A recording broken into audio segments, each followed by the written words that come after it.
Good day, Bulgaria. Sinindak at tinalo ang USA.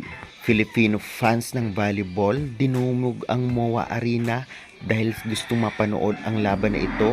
Devi, full support sa FIVB Men's Volleyball Quarterfinals. Talaga namang sinuportahan ang mga manlalaro. Almost 10,000 na nanood sa arena.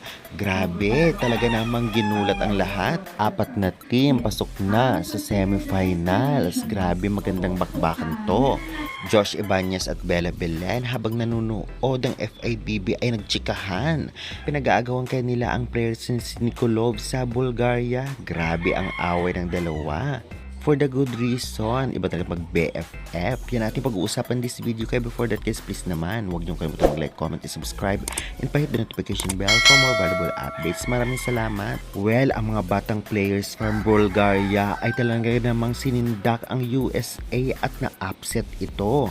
Grabe, ginulat talaga ng lahat ang lakas ngayon ng Bulgaria. At hindi lang yan ang good news dahil maraming Filipino fans, netizens ang sumuporta sa kanila simula nung una pa. Talagang masasabi nga natin na parang Pinoy lamang ang naglalaro. Especially si Nikolov at ang setter ng USA na marami talagang fans dito sa Pinas. Natalo nga ang USA sa loob ng 5th set sa mga scores na 21-25, 19-25, 25-7, 25-22 at 15-13. Kung ating mahalata ay reverse sweep ang nangyari at ang player of the game ay si Alexander Nikolov na may 29 points. Grabe ang lakas niya talaga. Dahil dito nakilala na nga ang top 4 teams na talagang maghaharap sa semifinals. Ito ang Croatia, Bulgaria, Poland at Italy.